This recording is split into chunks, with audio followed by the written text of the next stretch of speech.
Bismillahirrahmanirrahim. Assalamualaikum Ustaz. Waalaikumsalam warahmatullahi wabarakatuh. Habib. Ustaz Hamdi, ini ana ada beberapa nukil dari berbagai macam rujukan-rujukan kitab-kitab Wahabi, karangan-karangan Wahabi, yang dimana mereka itu banyak sekali argumen yang luar biasa sesat, yang dimana ana minta tanggapan antum. Ya, kita saling berbagi wawasan yang pertama. Yang kedua, ya kita saling berbagi pandangan di sini. Yang pertama, ana buka di kitab Fatwa Ibn Taimiyah, juga di kitab Habibul Wahhabiyah halaman 374 jilid 4, juga di Bada'iul Fawaid halaman 40 jilid 4, di mana Allah jalisun alal arsi wa yujlisu ma'ahu Muhammadan yaumal qiyamah. Nah, di semua kitab tadi mereka berkata bahwasanya Allah Subhanahu wa taala itu duduk di atas arsy dan Allah mendudukkan di sampingnya Nabi Muhammad SAW di hari kiamat. Kemudian Wahabi juga menyatakan bahwasanya nau'ul alam syarikun lillahi fil azaliyah, bahwasanya alam semesta itu adalah bersekutu dengan Allah Subhanahu wa taala di azaliyah. Ana buka ini di kitab Sharihul Maqul halaman 75 jilid 1, juga Minhajus Sunnah halaman 24 jilid 1, juga di kitab Naqdu Maratibul Ijma halaman 164, juga di Syarah Hadis Imran Ibn Husain halaman 193, juga di Syarhu Hadisin Nuzul halaman 161, juga banyak sekali di kitab-kitab Fatwa Ibn Taimiyah yang mereka menyatakan tadi. Kemudian di kitab As-Sunnah karangan mereka juga halaman 77 mereka menyatakan Allah Ta'ala lahul fam, Allah Subhanahu wa taala itu memiliki mulut. Kemudian mereka juga berkata di kitab mereka Majmu'atut Tauhid halaman 266 dan juga di halaman 281 mereka berkata ummatu Muhammadin sallallahu alaihi wasallam musyrikatun wa syirkuha asyad min syirki ibadil ausan. Umatnya Nabi Muhammad sallallahu alaihi wasallam yang bertawassul kepada para aulia atau bertawassul ke kuburan-kuburan aulia itu musyrik, dan syiriknya mereka itu lebih daripada syiriknya orang yang menyembah berhala. Juga di kitab mereka Fathul Majid mereka berkata bahwasanya Ahlus Syam wal Maghrib wal Yaman wal Iraq wa Misr semuanya itu syirik. Jadi orang-orang Syam, orang-orang yang barat, orang-orang Yaman, orang-orang Irak, orang Mesir, semuanya itu syirik. Jadi mereka patokin rata tuh semuanya. Seakan-akan ya, yang Islam cuma mereka doang. Juga mereka berkata an-nar tufna la yabqa fiha ahad. Bahwasanya neraka itu akan sirna. Neraka itu akan tidak abadi dan tidak akan tersisa di dalam neraka satupun. Itu di dalam kitab mereka karangan Imam Ibn Jauzi, juga di berbagai macam kitab-kitab taklid mereka. Juga mereka berkata di dalam kitab Ad-Dinul Khalis jilid 1 halaman 160 Hawa musyrikah. Mereka berkata bahwasanya Sayyidatuna Hawa, ibunya kita, leluhurnya kita, istrinya Nabi Adam, Abul Bashar, itu adalah perempuan yang musyrik.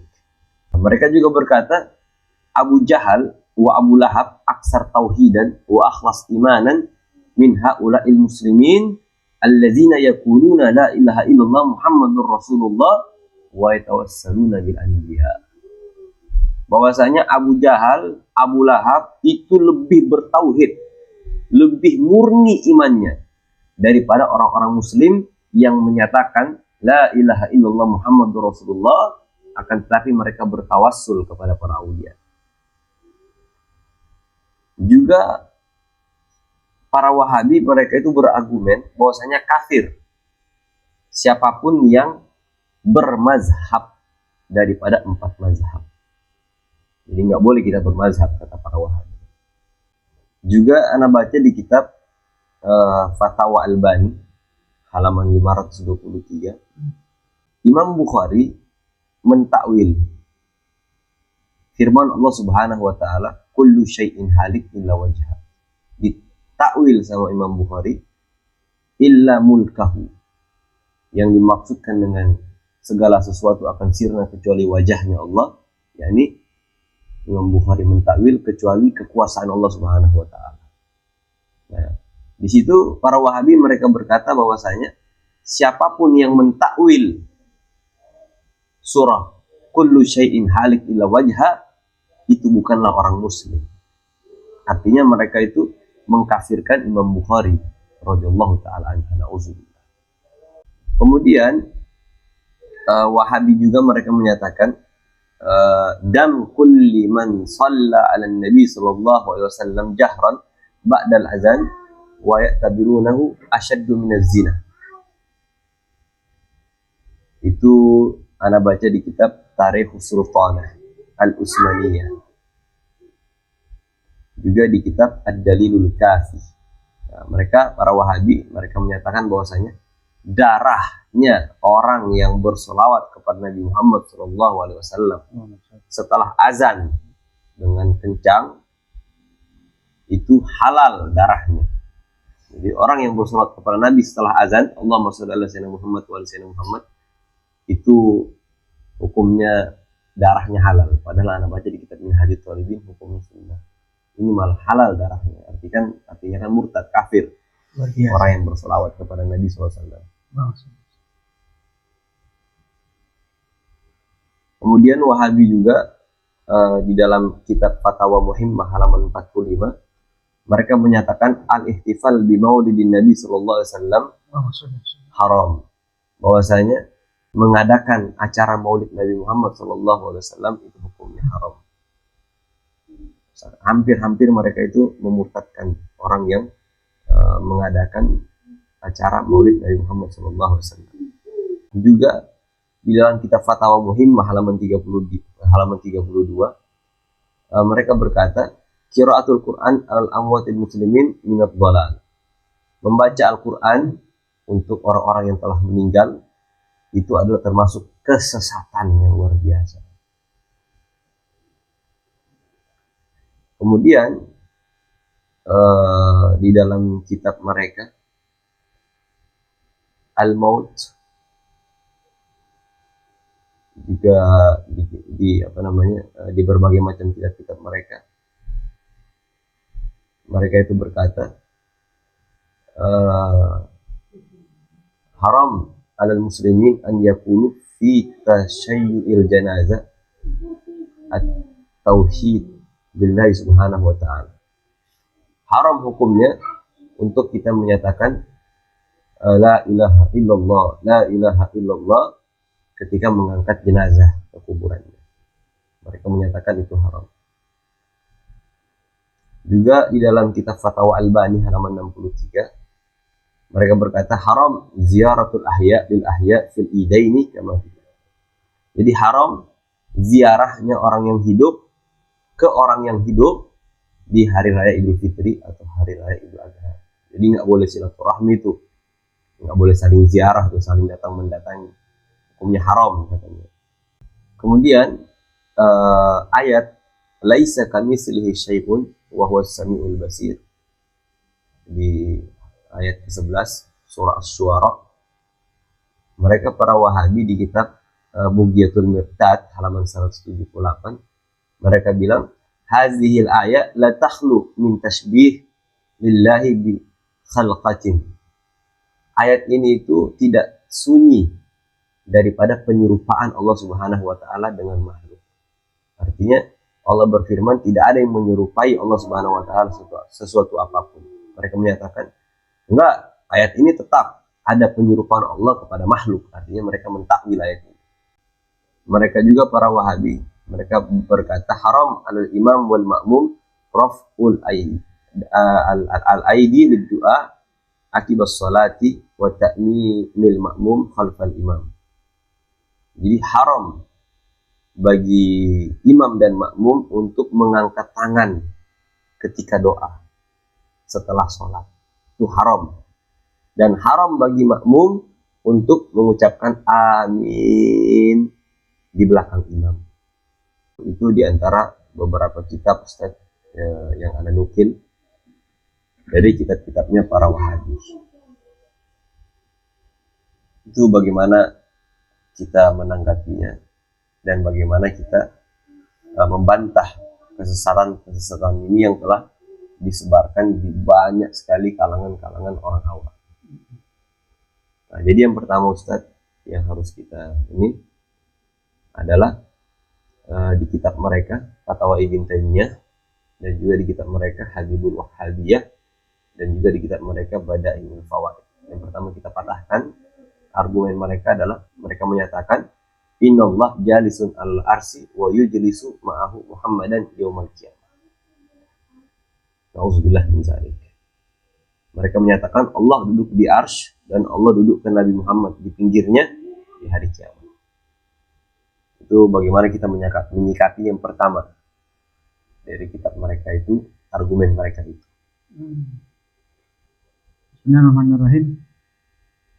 Jadi untuk permulaan mungkin kita harus menanggapi dari apa yang semua disampaikan oleh antum barusan itu secara ijmalan wa tafsilan. Kenapa demikian? Karena secara globalnya kita itu sebenarnya bingung dengan kebingungan logikanya orang Wahabi itu sendiri. Secara tafsiliahnya, dalam beberapa studi kasus yang ada, baik tentang arsy ataupun tentang pengkafiran dan hal-hal yang lain tentang tauhid juga misalnya, terkadang banyak kontradiksi, saling bertentangan antara pendapat dari kalangan mereka sendiri dengan pendapat ulama dari kalangan mereka sendiri. Terkait masalah usul, masalah akidah. Terkait masalah usul. Nah, nanti karena mereka ini, jargon mereka, ibaratnya kalau seperti kayak sekarang ini, mereka ini dulu ingin viral dengan landasan tauhid dan syirik.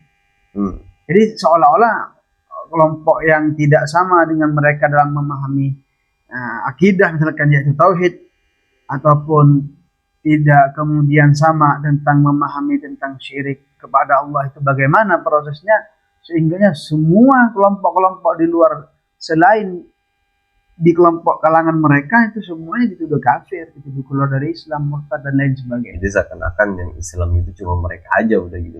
Nah, betul. Siapapun yang bertentangan sama pemahaman mereka itu sudah murtad, sudah bukan Islam sudah. Mau dia salah, mau dia khalaf, Imam Bukhari aja dikatakan murtad kok. Nah, luar biasa mereka berarti. Nah, jadi bagaimana ini kita memahami? Mereka kan menyatakan bahwasanya Allah Subhanahu wa taala duduk di arsy. Satu. Kemudian Allah dudukin Nabi Muhammad di pinggirnya. Nah, kalau kita bilang Allah Subhanahu wa taala itu duduk di arsy, artinya Allah bertempat di arsy. Kalau Allah bertempat di arsy, berarti arsy lebih besar dari Allah Subhanahu wa taala. Berarti kita dusta dong, setiap hari kita itu sholat Allahu Akbar, Allahu Akbar, Allahu Akbar, wal arsy akbar minhu.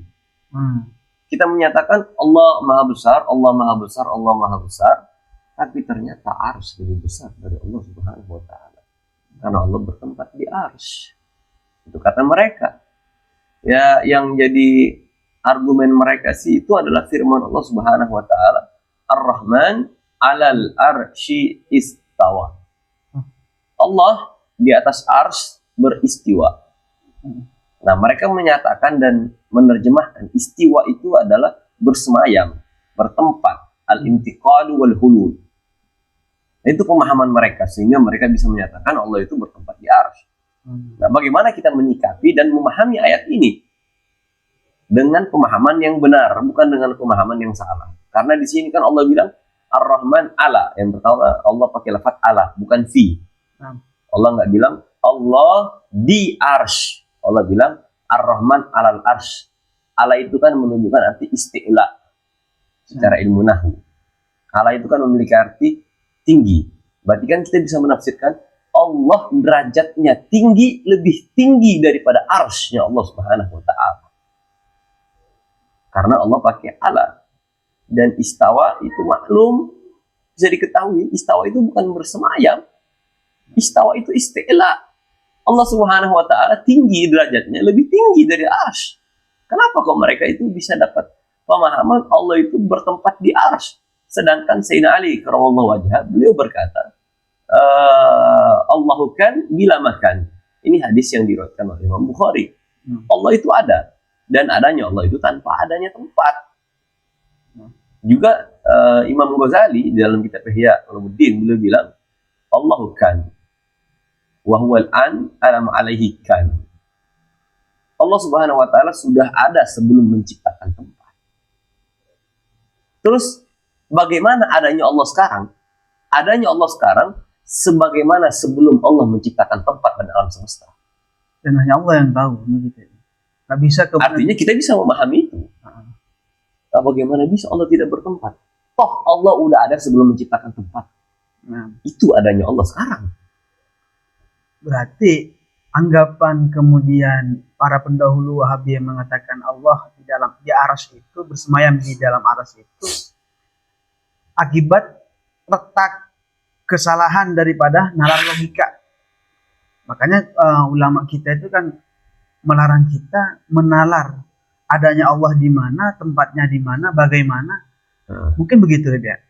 Karena begini, yang unik sekarang itu yang terjadi dari setiap zaman perpindahan zaman ulama-ulama Wahabi ini, justru sekarang di zaman-zaman sekarang ada sebagian dari mereka mengatakan Allah bukan di arsy, tapi di atas, bersemayam di atas. Di atas arsy. Nah, padahal kan pemahaman antum tadi sebagai ulama kita adalah bahwasanya justru zat Allah itu lebih daripada arsy itu sendiri, kan begitu. Lebih tinggi derajatnya daripada arsy itu sendiri, begitu. Jadi kalau ditarik dari pemahaman dari awal-awal Wahabi ini ada sampai sekarang, ya seperti anak tadi itu sampaikan, mereka kebingungan dengan nalar mereka. Gitu. Jadi mereka kebingungan sama argumen mereka sendiri. Mereka kebingungan sumber mereka mendapatkan argumen ini dari mana. Jadi ketika akarnya rusak, maka semua ranting-ranting dan daun-daunnya itu pasti akan rusak. Jadi ketika sumber pemahaman mereka di dalam memahami ayat tersebut adalah salah, batil secara mantik, maka semua argumen-argumen mereka yang lain juga batil secara mantik. Kullu ma yatarattabu alaihi al-batil fahuwa al-batil. Segala sesuatu yang sumbernya dari batil, hukumnya batil. Oh, ini menarik, Beb. Karena tadi ana baca dari kitab yang antum kirim itu, yang dalam kitab Al-Minahul Ilahiyah fi Tamsid Dalalatil Wahabiyah. Di situ disebutkan di antara salah satu sejarah Abdul Wahab ini menyebarkan akidahnya, pemahamannya, itu ternyata diusir dari kelompok ke kelompok lain, dia pindah, kemudian ke kabilah lain dia pindah, diusir karena dia nggak sesat oleh orang-orang waktu itu. Sehingganya ketika diusir dia lari, tapi ada kemudian satu kabilah yang menerimanya, yaitu yang kita kenal sekarang Ahlus Sa'ud, itu yang kemudian menerima pemahaman daripada Abdul Wahab ini, ya. Jadi terkait Muhammad bin Abdul Wahab ya, simpelnya dia ini kan dari Najdul Hijaz. Nah, Nabi pernah bilang di hadis yang diriwayatkan oleh Sahih Bukhari, wa biha qarnus syaitan. Atau kama qala Nabi sallallahu alaihi wasallam. Di Najdul Hijaz itulah akan timbul tanduknya syaitan. La'alla al-murad biqarni syaitan man yattabi dhalalati Muhammad bin Abdul Wahhab. Siapa tahu yang dimaksudkan dengan hadis Nabi itu adalah siapapun yang mengikuti pemahaman sesatnya Muhammad bin Abdul Wahhab.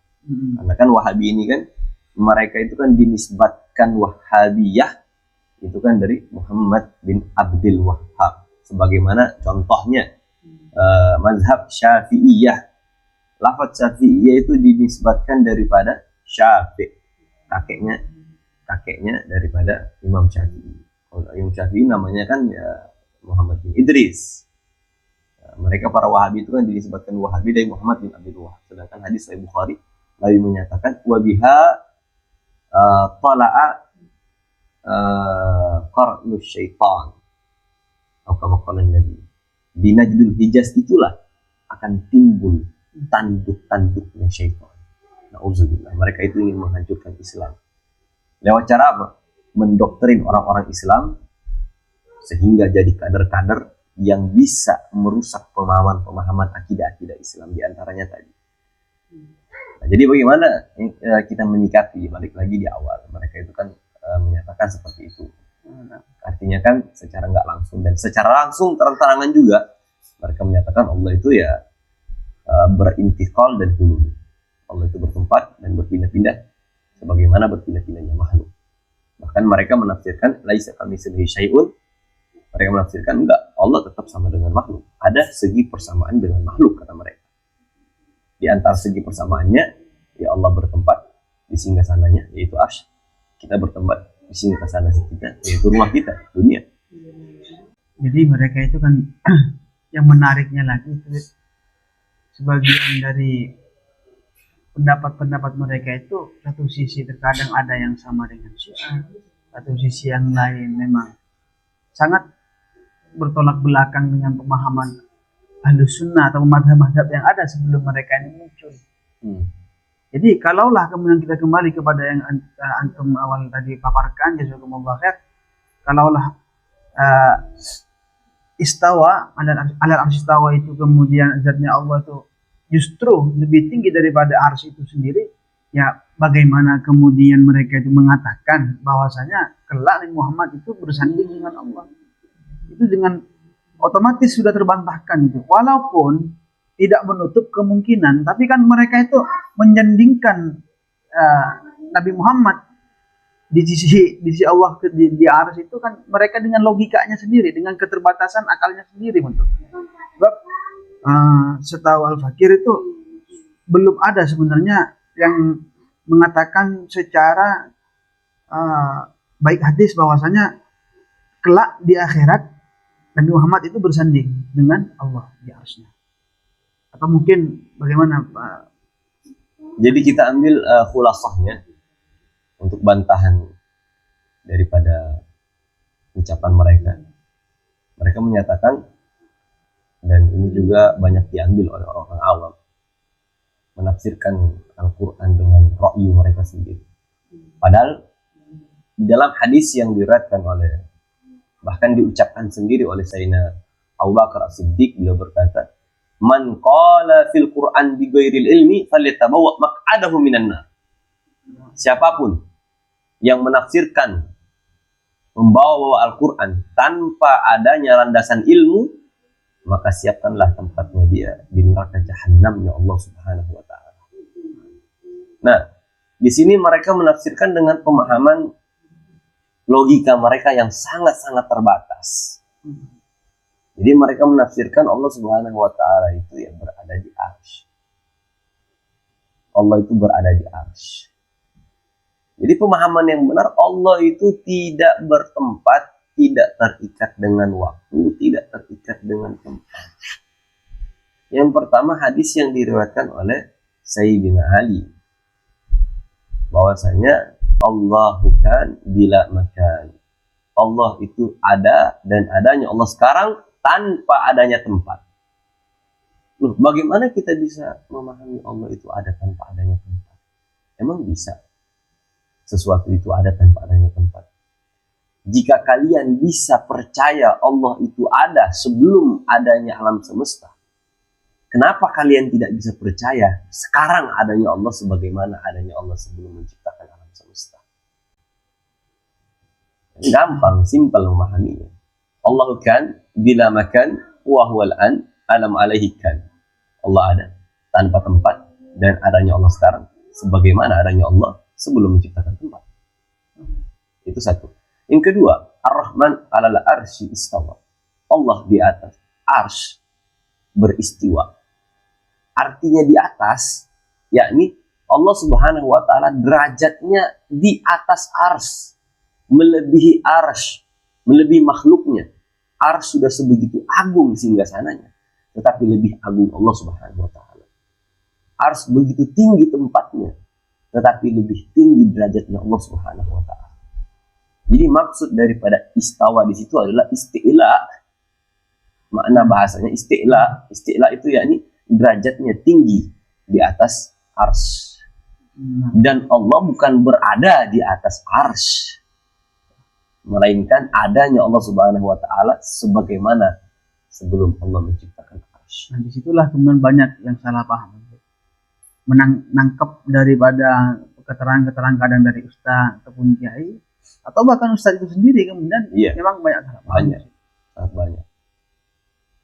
Jadi ya simpelnya segitu aja. Allah itu tidak berada di arsy, tidak berada di arsy, dan tidak boleh kita memahami seperti itu. Kenapa?